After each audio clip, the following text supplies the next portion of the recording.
हाय दोस्तों, मेरा नाम है अजीत कुमार और आप लोग देख रहे हैं मेरा यूट्यूब चैनल अज्जू टेक। तो हम लोग फिजिक्स में जहाँ समाप्त किए थे उसके आगे हम लोग पढ़ेंगे अब संवेग। संवेग क्योंकि हमारे मतलब कि इसमें टर्म में आ गया था, ठीक है, तो इसलिए हम संवेग पढ़ेंगे। तो हम बता भी दिए थे आप लोगों को, आगे भी पढ़ लेते हैं। तो अगर संवेग किसको कहते हैं? किसी वस्तु के द्रव्यमान तथा वेग के गुणनफल को क्या कहते हैं? संवेग कहते हैं। संवेग एक सदिश राशि होती है, इसका मात्रक किग्रा मीटर प्रति सेकंड होता है, ठीक है। आइए देख लेते हैं। तो दोस्तों, हमने पिछले लेक्चर में पढ़ चुका था कि किसी वस्तु के वेग, किसी वस्तु के द्रव्यमान और वेग के गुणनफल को क्या कहते हैं? हम लोग संवेग कहते हैं। किसी वस्तु के द्रव्यमान और वेग के गुणनफल को क्या कहते हैं? संवेग कहते हैं। यह एक क्या होती है? सदिश राशि होती है।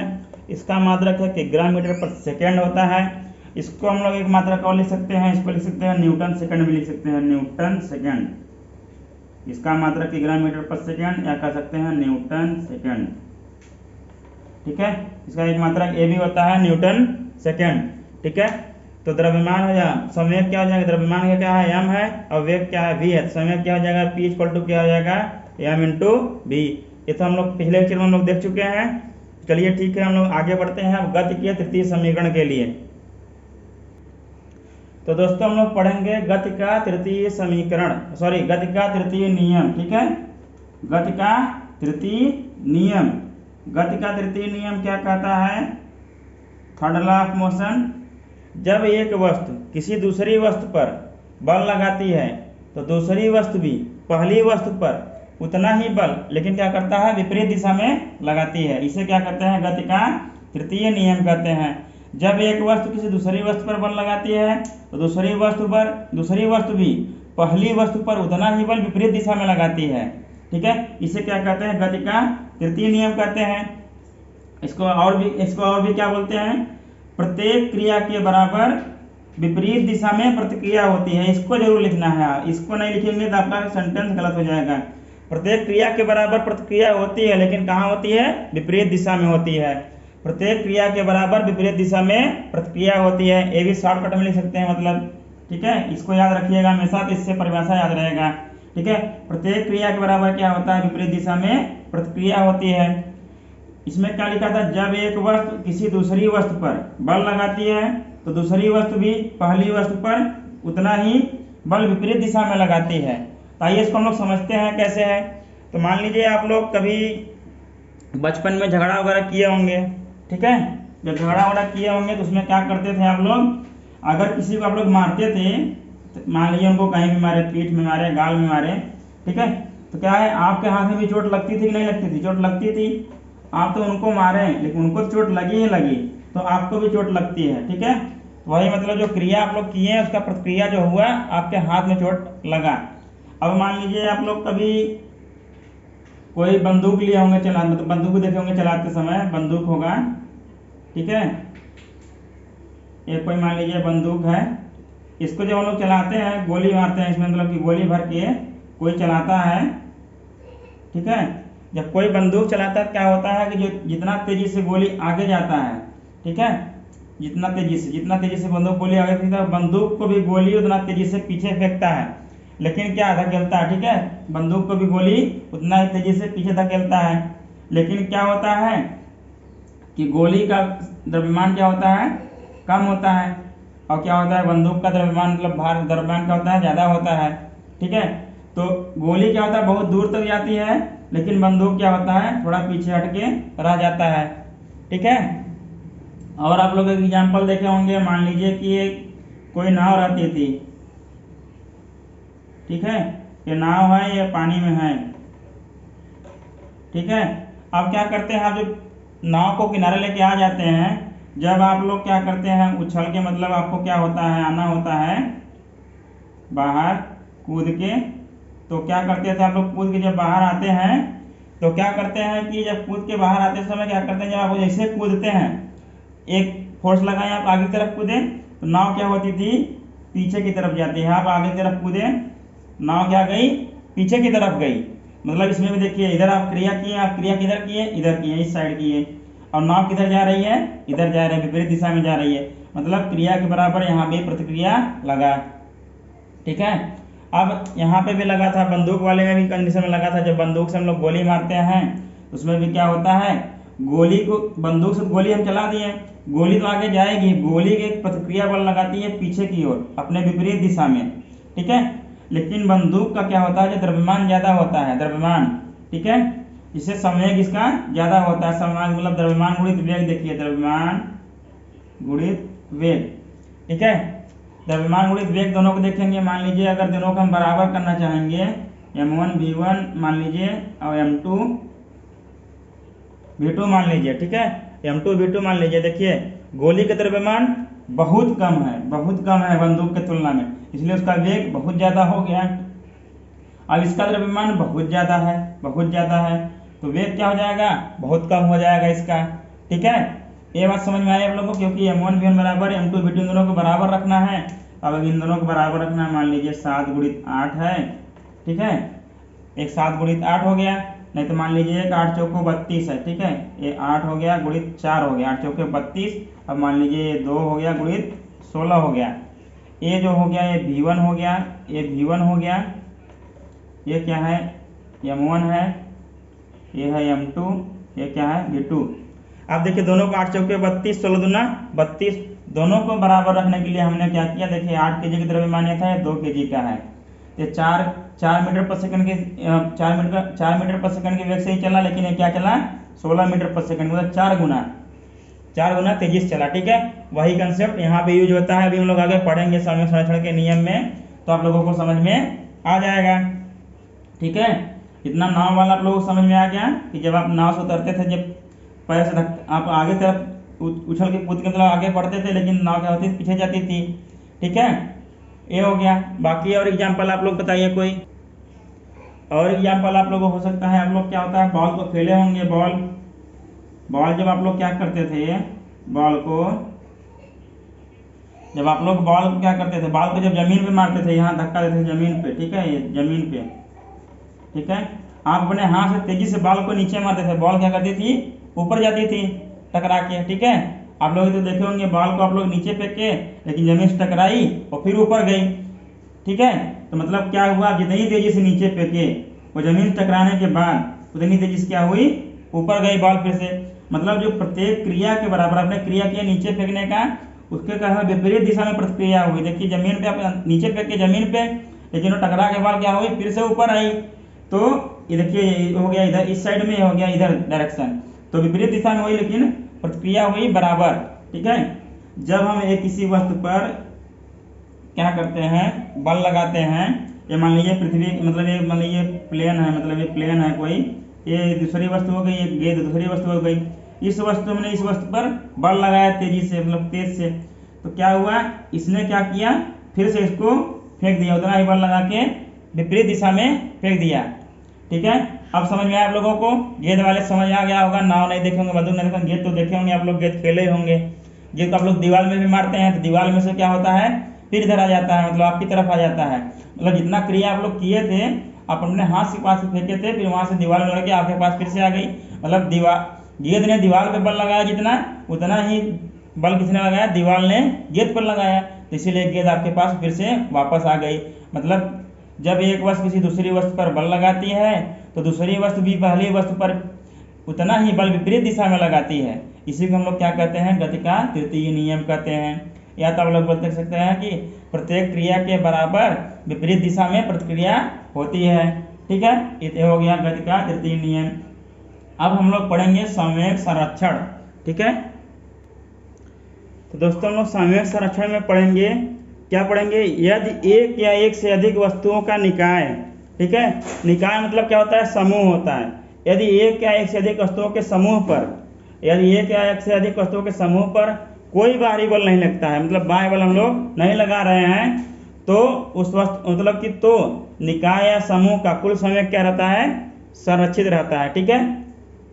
यदि एक या एक से अधिक वस्तुओं के समूह पर, यदि एक या एक से अधिक वस्तुओं के समूह पर कोई बाहरी बल नहीं लगता है, तो क्या होता है, समूह का कुल संवेग संरक्षित रहता है। अब हम लोग पढ़ेंगे ऊर्जा का संरक्षण नियम। ऊर्जा का संरक्षण नियम क्या पढ़े थे हम लोग, ऊर्जा को न तो उत्पन्न किया जा सकता है, न ही नष्ट किया जा सकता है, बल्कि एक रूप से दूसरे रूप में परिवर्तित किया जा सकता है, ठीक है। वही बात है यहाँ पे भी देखिए, संवेग को न तो उत्पन्न किया जा सकता है और न ही नष्ट किया जा सकता है, इसे सिर्फ एक रूप से दूसरे रूप में परिवर्तित किया जा सकता है। ठीक है, ठीक। तो अब क्या करते हैं, मतलब इस पे जब तक कोई बाह्य बल नहीं लगा रहे हैं, ठीक है, सबका कहने का मतलब यही है। ठीक, अब क्या है, यदि एक या एक से अधिक वस्तुओं पर कोई बाहरी बल नहीं लगता है तो निकाय का कुल संवेग क्या रहता है, संरक्षित रहता है। अब आइए हम लोग देख लेते हैं कैसे संरक्षित रहता है।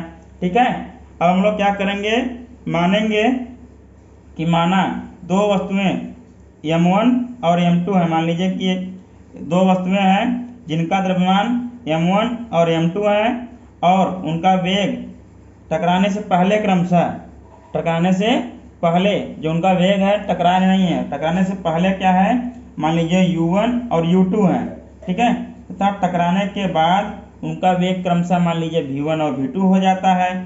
ठीक है, यदि टकराव का समय t है तो हम लोग क्या करेंगे, गति के तृतीय नियम से हम लोग क्या करेंगे, इसको सिद्ध करेंगे कि संवेग क्या होता है, संरक्षित रहता है टकराने से पहले।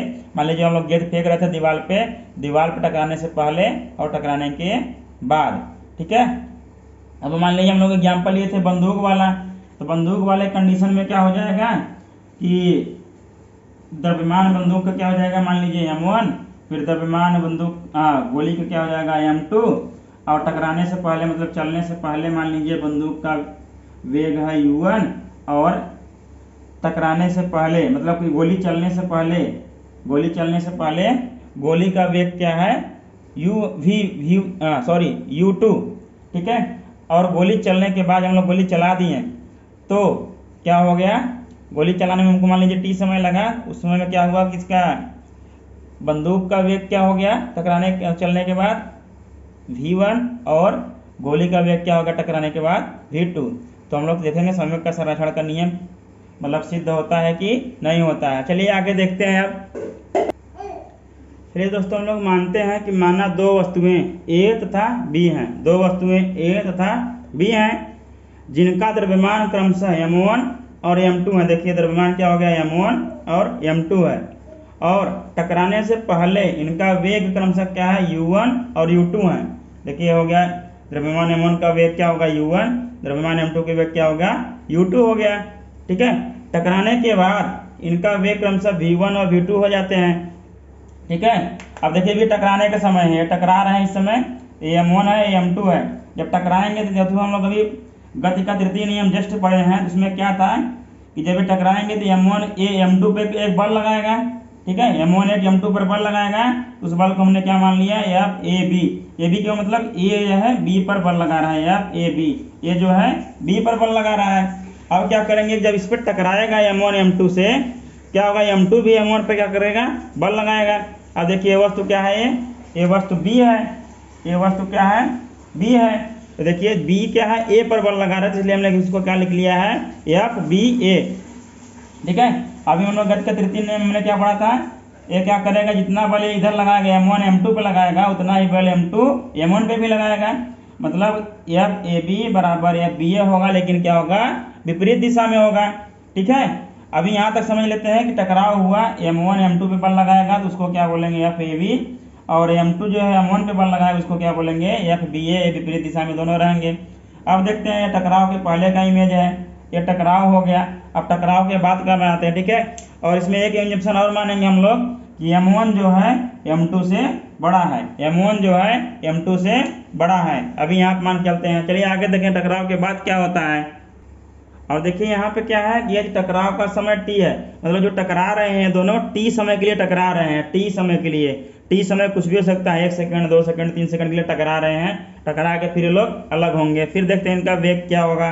ठीक है, द्रव्यमान तो सेम रहेगा दोस्तों, द्रव्यमान तो चेंज होगा नहीं, बस वेग चेंज होगा इनका। अब तो क्या करते हैं, आइए देखते हैं आगे, देखते हैं क्या क्या हो जाता है। तो चलिए देखिए टकराने के बाद दोस्तों क्या हो गया, दोनों जब अलग अलग हो गए, द्रव्यमान तो सेम रहा m1 और m2, इसका वेग क्या हो गया, v1 हो गया, और इसका वेग क्या हो गया, v2 हो गया। अब देखिए दोस्तों, इसका प्रारंभिक वेग क्या था, u1 था, अंतिम वेग क्या है, v1 है, द्रव्यमान क्या है, सेम ही है m1 और इसका प्रारंभिक वेग u2 था, इसका क्या हो गया, अंतिम वेग v2 हो गया। टकराने के बाद द्रव्यमान दोनों के सेम है। अब हम दोनों के जो बल लग रहे हैं, देखिए संवेग में परिवर्तन का दर निकाल लेंगे। संवेग में परिवर्तन का दर किसको दर्शाता है? बल को दर्शाता है। अब देखिए एफ ए बी संवेग में परिवर्तन की दर निकालते हैं। ठीक है, पहले टकराने से पहले या टकराने के समय, हम लोग टकराने से पहले कोई संवेग में परिवर्तन हुआ नहीं है, टकराने के समय जो संवेग में परिवर्तन हुआ है उसको निकालते हैं। आइए देखते हैं कैसे निकलेगा। तो दोस्तों हमने अभी क्या करना, निकालना हमको, हमने टकराने के समय संवेग में परिवर्तन निकालना है। हमने बताया दोस्तों कि जब भी हमको परिवर्तन निकालना हो, तो क्या करते हैं, अंतिम में से क्या करते हैं, प्रारंभिक को घटा देते हैं, अंतिम में से प्रारंभिक को माइनस कर देते हैं, तो हमारा क्या आ जाता है, परिवर्तन आ जाता है। यदि परिवर्तन का दर निकालना होगा तो उसमें समय से क्या कर देते हैं, भाग कर देते हैं। अब हमको पता है, चूंकि हम लोग जानते हैं, देखिए अब यहाँ पे प्रारंभिक समय क्या था, यहाँ पे प्रारंभिक समय मान लीजिए वस्तु ए का, ठीक है, वस्तु ए का प्रारंभिक समय क्या था, देखिए हमने वेग क्या माना था, u1 माना था, और द्रव्यमान क्या था, m1 था। इसका समय क्या हो जाएगा, m इंटू भी होता है, m1 क्या हो जाएगा, u1 हो जाएगा। अब वस्तु ए का ही, ठीक है, अंतिम समय क्या था, टकराने के बाद क्या हुआ, ठीक है, अंतिम समय टकराने के बाद देखिए इसका द्रव्यमान था m2 ही था, टकराने के बाद इसका वेग क्या हो गया था, v2 हो गया। ठीक, अब देखिए वस्तु ए का प्रारंभिक समय m1 u1 और अंतिम समय m2 v2। अब वस्तु एक का संवेग में परिवर्तन हो क्या हो जाएगा, संवेग में परिवर्तन इसका क्या हो जाएगा, संवेग में परिवर्तन क्या हो जाएगा दोस्तों। अब हमने क्या कहा था, प्रारंभिक अंतिम माइनस प्रारंभिक, संवेग में परिवर्तन बराबर क्या हो जाएगा, अंतिम संवेग और माइनस क्या हो जाएगा, इसका क्या हो जाएगा, प्रारंभिक संवेग।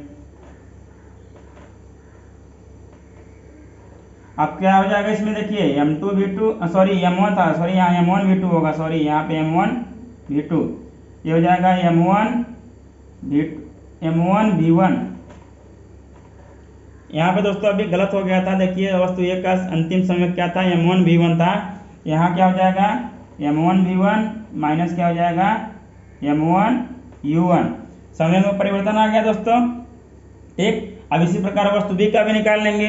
अब तो दोस्तों जिस तरह हमने क्या किया था, वस्तु ए का समय में परिवर्तन निकालना था, उसी प्रकार वस्तु बी का समय में परिवर्तन क्या हो जाएगा, m2 v2 minus m2 u2। ठीक है, इतना समझ में आया। अब देखिए हम लोग क्या करेंगे, अब ये तो समय में परिवर्तन है, समय में परिवर्तन की दर निकालना होगा। ठीक है, समय में परिवर्तन की दर, अब इस समय में परिवर्तन आपको समझ में आ गया था। समय में परिवर्तन की दर क्या हो जाएगा, यहाँ पे लिख लेते हैं, समय में परिवर्तन की दर। ठीक है, आप लोग आगे से लिखेंगे इसके, चलिए मैं भी लिखता हूँ। समय में परिवर्तन यहाँ तक निकाल लिए। अब देखिए क्या लिखेंगे, वस्तु ए के समय में परिवर्तन की दर। ठीक है, तो दोस्तों देखिए वस्तु ए के समय में परिवर्तन की दर क्या हो जाएगा, परिवर्तन की दर को क्या कहते हैं हम लोग, बल कहते हैं। समय में परिवर्तन की दर को क्या कहते हैं, बल कहते हैं। तो वस्तु ए द्वारा बल क्या लग रहा था, एफ ए बी। हमने एफ ए बी बराबर क्या लिख लिया, m1 v1 minus m1 u1 बटा में क्या कर लिया हमने, टी कर लिया। कि दर मतलब क्या होता है, समय से भाग देने पे ही होता है। समय में परिवर्तन हमारा यह था, उसमें भाग दे दीजिए सीधा सीधा। तो एफ ए बी बराबर क्या आ गया, m1 v1 minus m1 u1 क्या आ गया बटा में टी। इसी प्रकार क्या हो गया, वस्तु बी के समय में परिवर्तन की दर, समय में परिवर्तन की दर हम लोग क्या कहते हैं, बल कहते हैं। वस्तु बी द्वारा वस्तु ए पर क्या बल लगाया जा रहा था, एफ बी ए लगाया जा रहा था, हमने एफ बी ए लिख लिया बराबर। देखिए समय में परिवर्तन हमने क्या निकाला था, m2 v2 minus m2 u2 ये निकाला था समय में परिवर्तन। इसका दर निकालना है तो समय से क्या हम लोग दे दिए, भाग दिए। टकराव में समय क्योंकि टी लगा था तो टी से हमने भाग दे दिया समय से। अब देखिए समय में परिवर्तन आ गया, दोनों समय में परिवर्तन की दर आ गया। वस्तु ए द्वारा लगाया गया बल, वस्तु बी द्वारा लगाया गया बल। अब देखिए हम लोग क्या करेंगे, गति के तृतीय समीकरण से, गति के तृतीय नियम से देखेंगे। गति के तृतीय नियम से, गति का तृतीय नियम दोस्तों क्या कहता है, प्रत्येक क्रिया के बराबर परंत, प्रत्येक क्रिया के बराबर क्या करता है, प्रत्येक क्रिया के बराबर विपरीत दिशा में क्या होता है, प्रतिक्रिया होती है। ठीक है, प्रत्येक क्रिया के बराबर परंतु विपरीत दिशा में क्या होती है, प्रतिक्रिया होती है। प्रत्येक क्रिया के बराबर प्रतिक्रिया होती है परंतु क्या होती है, वो विपरीत दिशा में होती है। तो हम लोग क्या कर लेंगे इसको, देखिए मान लीजिए एफ ए बी, हमको एक बल अगर हम पॉजिटिव मान लिए तो बराबर ए विपरीत दिशा में है, जो एफ बी ए है, ए क्या है विपरीत दिशा में है। अगर हम इसको एफ ए बी पॉजिटिव ले लिए, ए विपरीत दिशा में, इसको क्या लेंगे निगेटिव ले लेंगे, क्योंकि ये क्या है एक सदिश राशि है। ठीक है, मान लीजिए इसका डायरेक्शन इधर है, एक का एफ ए बी का, ठीक है, एफ ए बी डायरेक्शन इधर था और एफ बी ए का डायरेक्शन इधर था। अब देखिए दोनों क्या है बराबर तो है, दोनों को हमने क्या कर दिया बराबर तो कर दिया, एफ ए बी बराबर एफ बी ए तो कर दिया, लेकिन ये दोनों क्या दिशा विपरीत है। हमने इसको मान लिया एफ ए बी का क्या कर लिया पॉजिटिव मान लिया, एफ बी ए क्या हो जाएगा तब निगेटिव हो जाएगा।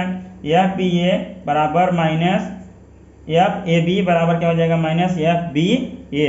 अब क्या करेंगे हम लोग, अब मान लीजिए दोनों के यहाँ से मान रख देंगे समीकरण 1 और समीकरण 2 से, इनको समीकरण मान लेते हैं, तो समीकरण 1 से और समीकरण 2 का मान इसमें रख के फिर हल कर लेंगे हम। आइए देखते हैं दोस्तों हमने क्या किया, देखिए समीकरण 1 व 2 से, ठीक है, समीकरण 1 व 2 से एफ ए बी और एफ बी ए का मान समीकरण 3 में रखने पर, जब समीकरण 3 में हमने मान रखा तो हमको क्या मिला m1v1 माइनस m1 u1, ठीक है, ये u1 है, m1 u1 बटा में क्या मिला t मिला, इधर क्या मिला minus m2 v2 minus m2 u2। देखिए t इधर भी है t इधर भी है, दूसरे दोनों क्या हो जाएंगे आपस में कट जाएंगे। आप लोग सीख गए होंगे समीकरण को हल करना है, समीकरण प्राप्त हो गया, समीकरण को हल करना आप लोग जानते हैं। तो क्या होगा t से t कट जाएगा, तो आगे देखिए क्या हो जाएगा, अब क्या मिल जाएगा m1 v1 minus m1 u1। अब देखिए आगे दोस्तों यहाँ पे क्या है माइनस है, माइनस को जब अंदर गुणा करेंगे ये प्लस है, क्या हो जाएगा ये माइनस हो जाएगा, क्या हो जाएगा माइनस में क्या हो जाएगा m2 v2। अब ये देखिए यहाँ माइनस है यहाँ भी माइनस है, माइनस माइनस का ये गुणा होता है क्या होता है प्लस होता है, तो क्या हो जाएगा m2 u2। अब देखिए दोस्तों क्या करेंगे, हम लोगों को नेगेटिव पसंद नहीं होता है, हम लोग क्या करते हैं जो ये निगेटिव है इधर लाएंगे तो पॉजिटिव हो जाएगा, हमको पता है, जो इधर नेगेटिव है उसको इधर लेंगे तो वो पॉजिटिव हो जाएगा। आइए देखिए अदला बदली कर लेते हैं फिर m1 u1। अब देखिए ये निगेटिव है इसको इधर ला रहे हैं, क्या हो जाएगा ये माइनस का क्या हो जाएगा प्लस हो जाएगा, क्या हो जाएगा m2 v2। ठीक है, ये क्या था m1 v1 था, m1 v1 plus m2 v2 हो गया। अब देखिए आगे चलते हैं, ये क्या हो जाएगा बराबर, देखिए क्या है ये m2 u2, ठीक है, m2 u2। अब क्या हो जाएगा m2 u2 हो गया। अब ये क्या हो जाएगा देखिए इधर जाएगा तो पॉजिटिव हो जाएगा प्लस m1 u1, ठीक है, m1 u1 आ गया।